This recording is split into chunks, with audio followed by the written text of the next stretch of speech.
Bonjour à tous et à chacun, toutes et à chacune. Chartrissimo est de retour. Je suis heureux de vous y retrouver. Je tiens en préambule à vous remercier de votre fidélité car l'on m'a dit que vous étiez de plus en plus nombreux à nous rejoindre chaque semaine sur les ondes d'RGC pour prendre des nouvelles de Chartres et de l'Agglo. Aujourd'hui, nous allons parler habitat et mixité en quelque sorte via la motion logement social validée dernièrement à l'unanimité en conférence des maires. Cet été, je crois pouvoir dire que nous avons tous été, je ne sais pas ce qu'il faut dire, choqués ou effarés par les émeutes qui se sont produites sur l'ensemble du territoire français, Eure-et-Loire comprises, sauf à Chartres, qui s'est trouvé durant cette période de grand trouble dans la position du paisible petit village gaulois d'Astérix. Pourquoi des émeutes à Dreux, Lucé, Mainvilliers, sous grand calme à Chartres? Monsieur le maire, vous avez une petite idée là-dessus?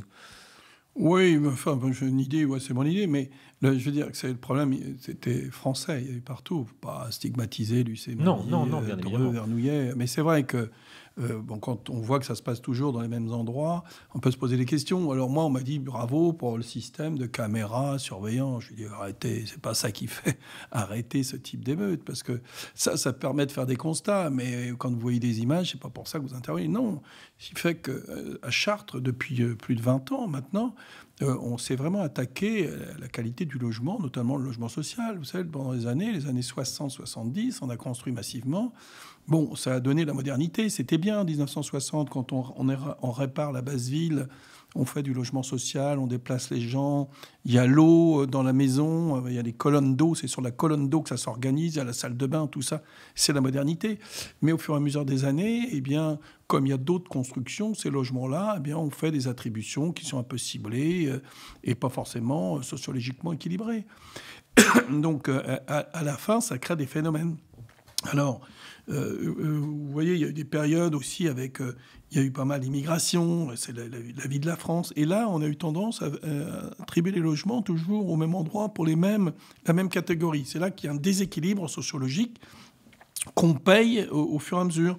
La première génération, ça se passe bien. La deuxième commence à se dégrader. Et la troisième, les gens, ils ne savent plus trop où ils sont. Moi, vous savez, ce qui m'avait surpris, c'est quand je suis élu, j'étais allé à Beaulieu et les gamins, ils me disaient « Monsieur le maire, il faut mettre des bus. Nous aussi, on veut aller à Chartres. » J'ai dit « Vous habitez à Chartres ?»« Non, non, monsieur le maire, ici, c'est Beaulieu et Chartres, c'est là-bas. » Il ne sait même pas ici que c'est Beaulieu. Et non, c'est Chartres. Vous voyez où on en était. Donc, eh bien ça, regardez ce qui se passe sur Chartres depuis 20 ans. C'est long, c'est tout ça, c'est difficile. On a changé complètement les attributions. On a changé complètement la philosophie de construction des logements. C'est-à-dire qu'on en met partout. C'est de la mixité. Tous les programmes nouveaux d'une certaine dimension, on met 20, 25, 30% de logements sociaux. On équilibre tout ça. Et dans les attributions, eh bien là, il n'y a pas les noirs ici, enfin les gris foncés là, les gris clairs ici. C'était ça, ce qui se passait quand même ici. Ça vous a valu des critiques au départ, hein, d'ailleurs. Je m'en souviens. Mais oui, tout le monde m'a critiqué. Alors, on m'a traité de raciste. Moi je suis dans une famille Benetton et toutes les couleurs dans ma famille. Toutes les couleurs, tous les continents. Et donc, les gens commençaient à comprendre qu'il fallait que tout le monde vive ensemble. Alors, quand vous faites ça pendant 20 ans, vous commencez à avoir des résultats. Regardez les transformations de Beaulieu, mais tous les quartiers, on a construit du logement social partout. Et puis, d'ailleurs, quand on dit aux gens, on va construire, pendant un certain temps, on va déconstruire et vous pourrez revenir après, mais les gens ne veulent pas revenir parce qu'ils ont construit leur vie autre part et ça se passe très bien. Le problème, c'est que sur cette zone urbaine, vous avez deux villes où il y a une densification de logements sociaux importants. Mainvilliers, 40%, et Lucé, 60%. Il y a eu un peu plus de chaque côté. Vous vous rendez compte, quand vous voyez par exemple Lucé, 60% de logements sociaux, ça veut dire que les 3/4 de la population, le maire n'a pas de moyens comme ça direct d'être en contact avec eux. Alors que moi, je suis en contact du logement social, je suis président du logement social. Et là, c'est une relation permanente. Et c'est de l'homéopathie. Tous les jours, il faut intervenir. Tous les jours, dans les attributions, les déplacements, parcours résidentiels, il faut casser, en vendre, tout ça. Ils ne le font pas. Parce que les bailleurs sont des bailleurs extérieurs qui, eux, font des attributions. D'ailleurs, c'est eux qui sont majoritaires sur les attributions. Le maire ne donne pas son avis. Hein. Il a une voix, mais ce n'est pas son avis qui va être retenu. Et là, vous avez des regroupements ethniques. Donc avec, moi je vous dis carrément, hein, c'est plutôt l'Afrique noire à Mainvilliers et c'est plutôt le Maghreb à Lucé. Voilà, c'est comme ça que ça se passe. Et ça fait des affrontements, finalement. Mais qu'est-ce que vous créez en faisant ça? En plus, oui, mais ça veut dire qu'on installe le communautarisme. Alors, en 2008, toujours avec Albéric de Montgolfier, je m'entends bien avec Albéric de Montgolfier, on s'était mis d'accord pour qu'il y ait tous ces logements, ceux de l'OPH, on les rachète. À l'époque, je me rappelle, on les rachetait 70 millions d'euros. Je reprenais et le personnel, je prenais aussi le PSE, c'est-à-dire que je reprenais l'obligation de transformation. On avait signé, il y a un préfet qui s'est opposé à ça, en disant que ce n'était pas le prix. Ça, il a fait tout un tas de choses pour pas que ça se fasse. Ce préfet est venu s'excuser dans mon bureau récemment en me disant « c'est vous qui aviez raison, c'est vous qui avez raison ». Vous voyez, c'est terrible. Il a demandé à me voir pour s'excuser. En fait, donc, ce qui a fait un peu de conflit, je ne sais pas si vous vous rappelez de l'époque, le préfet a quand même été muté. Mais moi, je n'ai pas récupéré les logements. Ensuite, le bailleur social chartrain est devenu d'agglo. C'est la loi Elan qui l'a demandé, on l'a fait. On a fait ça, ce que nous a demandé la loi, et on ne récupère pas les logements. Il y a une contradiction totale. Et les maires de Mainvilliers, les maires de Lucé, eh bien, ils sont impuissants face à tout ça. Vous voyez, et c'est des masses importantes. Et ceux qui vont le payer, eh bien, c'est tous ceux qui habitent dedans. Donc, moi, je suis contre ça. J'ai fait la démonstration que le modèle chartrain, il fonctionnait. Et ce qu'on souhaite, avec la maire de Lucé, de Mainvilliers, c'est pour ça que tout le monde a voté dedans. Les 66 maires sont d'accord. On veut reprendre nos affaires en main, maîtriser ce logement social et faire qu'on fasse une transformation douce. Il y a des choses à casser. Il y a peut-être des choses à vendre parce que c'est de qualité, il faut le vendre. Il y a des choses à entretenir et permettre un parcours résidentiel sur la zone urbaine, et même sur toute l'agglo, parce qu'il y a des villages qui construisent des logements sociaux. Mais aujourd'hui, vous n'avez pas de parcours résidentiel. Si vous êtes à Lucé, vous êtes à Lucé. Concrètement, en fait, ce que vous demandez, c'est le transfert du parc HLM, de tous les organismes HLM locaux, vers le bailleur de l'agglomération. Essentiellement l'OPH départemental. Et là, c'est faisable, parce qu'à l'époque, moi, j'achetais 70 millions d'euros. Alors, on me disait, non, ça vaut 140, 150. C'était ça un petit peu le débat. Aujourd'hui, la loi dit qu'on peut transférer à l'euro symbolique. À l'euro symbolique. Et c'est pire que ça, d'ailleurs.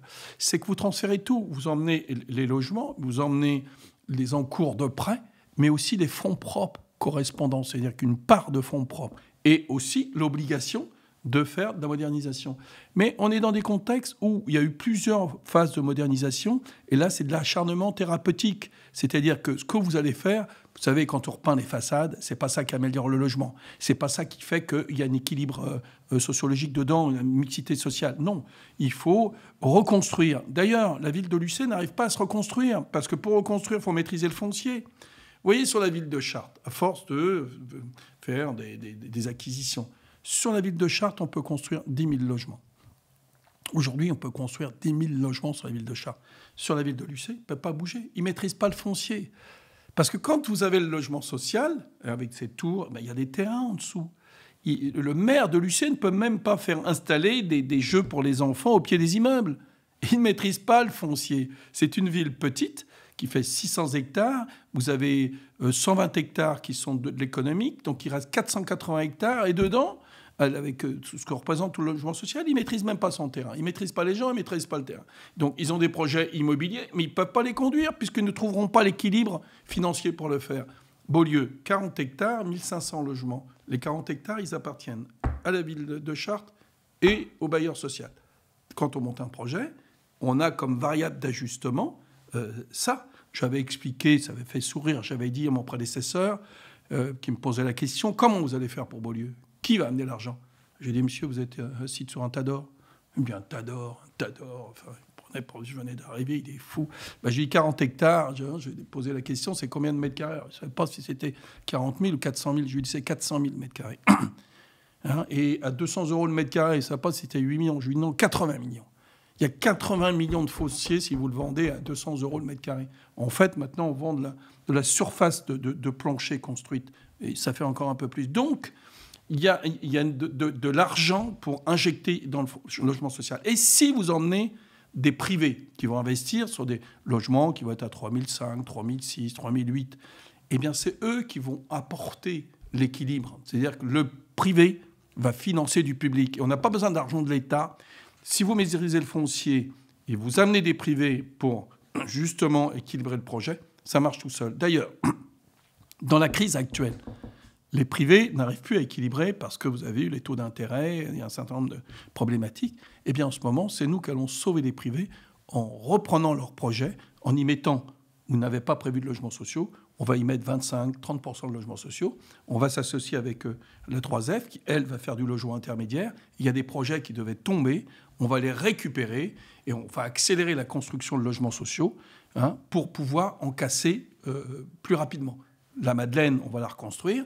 Donc, on pourra accélérer la destruction parce qu'on va construire des logements modernes dans la mixité, en association avec des privés. Voilà le modèle qu'on veut généraliser sur l'agglo. Et qui fait vraiment l'unanimité, du coup. Bien sûr. Alors, avec le député Kasbarian, on a fait une lettre au président de la République pour expliquer les vraies raisons de la tranquillité. Charte, ville apaisée. Les caméras, c'est un outil supplémentaire, c'est bien. C'est vrai que ça fait de la dissuasion, ça permet quand il y a des problèmes, tout de suite dénouer les situations. Il y a beaucoup plus d'élucidé à Chartres, parce qu'avec ce réseau de caméras, c'est vrai que c'est redoutable. Mais c'est d'abord la transformation sociologique qu'on va continuer. Là, maintenant, les gens de la Madeleine me disent « Monsieur le maire, plus vite, et nous ?» Vous savez, je parlais tout à l'heure des gens qui se posaient la question de ce que j'ai dans les quartiers. Dans le quartier de la Madeleine, 4 bureaux de vote. Au premier tour, je fais entre 51 et 59%. Et les gens, ils me disent, à nous, vous avez fait Beaulieu, il faut faire la Madeleine. Nous aussi, on a le droit à ça. Vous voyez bien que c'est les gens qui le demandent. Alors, si les politiques s'amusent avec ça, c'est criminel. Et quand je dis c'est criminel, il y a des morts. Vous voyez bien ce qui se passe. Alors, ils viennent se battre à Chartres. On peut dire que oui, les morts sont à Chartres. Non. Ils viennent se battre à Chartres, parce que là, c'est sur la place publique. Alors, moi, j'ai dit, stop à tout ça. Redonnez-nous tout ça. Et nous, on va s'en occuper. Et on sait le faire. Voilà. Vous avez bon espoir de parvenir à vos fins J'arrive toujours.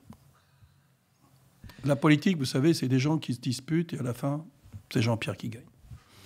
Merci beaucoup Jean-Pierre Gorge. Chers auditeurs et auditrices, vous pourrez réécouter la présente émission sur www.radiogranciel.fr. On se retrouve d'ici une petite quinzaine. Bonne fin de journée à toutes et à tous.